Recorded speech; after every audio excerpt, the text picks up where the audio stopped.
नया रास्ता। अध्याय 26। मीनू के विवाह की तैयारियां शुरू हो गई थी। विवाह के लिए पंडाल की सजावट 10,000 रुपयों में तैयार कर ली गई थी, परंतु जब मीनू को पता चला कि 10,000 रुपये केवल पंडाल की सजावट पर खर्च होंगे, चंद घंटों की सजावट के लिए इतने पैसों की बर्बादी, उसे यह सब पसंद नहीं आया। सायंकाल जब दयाराम जी घर आए तो उसने सबसे पहले उनसे यही प्रश्न पूछा, पिताजी, कुछ ही घंटों की रौनक के लिए आप 10,000 रुपयों की बर्बादी क्यों कर रहे हो? उचित यही होगा कि इसमें से 5,000 रुपये आप किसी गरीब बेसहारा को दे दें, जो इन पैसों से अपना कोई काम शुरू करे। गरीब बेसहारा व्यक्ति जिंदगी भर आपको दुआएं देगा। ये सब बातें मीनू एक ही सांस में बोल गई। उसकी यह सब बातें सुनकर दयाराम जी कुछ सोच विचार में पड़ गए। कुछ क्षण बाद वे बोले, मीनू बेटी, दुनियादारी के लिए भी कुछ करना पड़ता है। बिना सजावट के आजकल शादी में रौनक कहाँ आती है? परंतु पिताजी, चंद घंटों के लिए 10,000 की बर्बादी में पसंद नहीं करूँगी, मीनू ने स्पष्ट शब्दों में कह दिया। मीनू के विवाह में 10 दिन शेष बचे थे। घर में अनेक प्रकार की तैयारियां चल रही थी।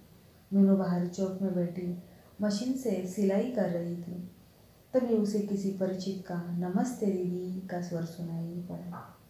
जैसे ही उसने अपनी नज़र उठाई, वह विस्मित से देखती रह गई। अरे यह क्या? ये तो राजू का चचेरा भाई मनोहर है। इसका एक पैर कटा हुआ है, सीधे हाथ की 2 अंगुलियां भी गायब है। यह क्या हो गया इसे? मीनू उसकी इस हालत को देखकर परेशान सी हो गई थी। तब तक मनोहर उसके समीप आ गया था। मीनू ने मनोहर को बैठने के लिए कहा। उसने अपनी बैसाखी दीवार के सहारे एक कोने में खड़ी कर दी और स्वयं पास में पड़े एक पलंग पर बैठ गया। मीनू ने उससे पूछा, मनोहर, ठीक तो हो ना? क्या ठीक दीदी, आप तो देख ही रही हो, उसने वो उदास स्वर में उत्तर दिया। यह सब क्या हो गया? मीनू ने मनोहर की पीड़ा समझते हुए पूछा। यह सब समय का फेर है दीदी, मेरे भाग्य में यही सब लिखा था। मुझे एक फैक्ट्री में नौकरी मिल गई थी। मैं अपने को बहुत खुशनसीब समझ रहा था कि मुझे इतनी छोटी उम्र में ही नौकरी मिल गई, परंतु ईश्वर को यह सब मंजूर न था। एक दिन काम करते करते मेरा पैर मशीन में आ गया और साथ ही सीधे हाथ की 2 अंगुलियां भी कट गई। यह तो बहुत बुरा हुआ। मीनू भी उसकी बातें सुनकर उदास हो गई थी। दूसरे ही क्षण मनोहर के चेहरे पर प्रसन्नता की लहर दौड़ आई। वह मुस्कुराते हुए बोला, दीदी, मैंने सोचा आजकल शादी का काम होगा, मैं भी कुछ काम कराऊंगा। तुम क्या काम कर सकते हो मनोहर? उसी पल मीनू को लगा कि उसे ऐसा नहीं कहना चाहिए था, इसलिए उसने बात संभालते हुए कहा, आजकल तुम क्या कर रहे हो? मैं तो घर में खाली बैठा हूँ दीदी, मुझे अपाहिज को कौन देगा नौकरी? मनोहर के इन शब्दों में मजबूरी का एहसास स्पष्ट था।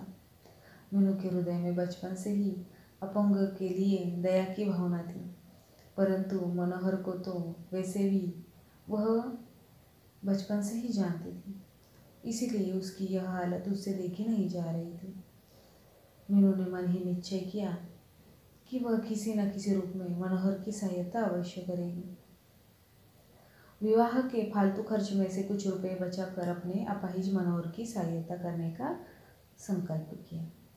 रात में बिस्तर में पड़े पड़े मीनू यही सोचती रही कि न जाने हमारे देश में ऐसे कितने अपंग लोग हैं। यदि प्रत्येक संपन्न व्यक्ति अपनी जिंदगी में किसी एक की सहायता कर उसे छोटा सा काम करा दे, तो हमारे देश में इन अपंगों की बेरोजगारी की समस्या दूर हो जाएगी। परंतु ऐसे कितने लोग हैं जो किसी गरीब की मदद करते हैं।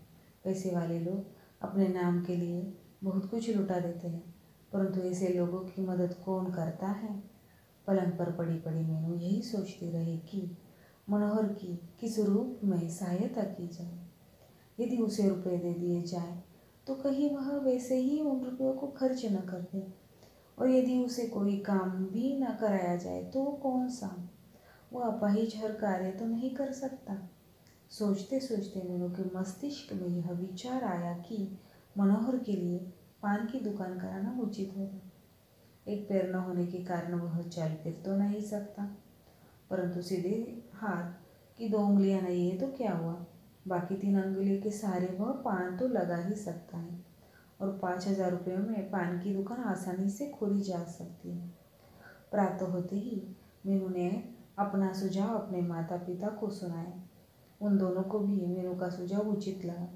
उन्हें अपनी बेटी पर गर्व था। इतनी स्वाभिमानिनी व उदार चरित्र की बेटी पाकर वे अपने को धन्य महसूस कर रहे थे। मनोहर को मीनू के घर के सामने ही पान की दुकान खुलवा दी गई। मीनू की इस दया भावना ने मनोहर की जिंदगी सुधार दी। शेष 6 दिन भी यूं ही व्यतीत हो गए और मीनू के विवाह का दिन भी आ ही गया। विवाह न करने के कारण समाज के ताने सुनने वाली मीनू आज दुल्हन के रूप में कितनी सुंदर लग रही थी। मीनू दुल्हन बनी, उसकी डोली सजी और अपने पिया संग ससुराल को चल दी। मीनू को पा लेने पर अमित भी अब अपने को भाग्यशाली अनुभव कर रहा था। दुल्हन के रूप में सजी मीनू आज साधारण पढ़ी लिखी मीनू नहीं, एक प्रसिद्ध वकील मीनू थी, जिसने आत्मविश्वास व लगन से विशेष ख्याति प्राप्त कर ली थी।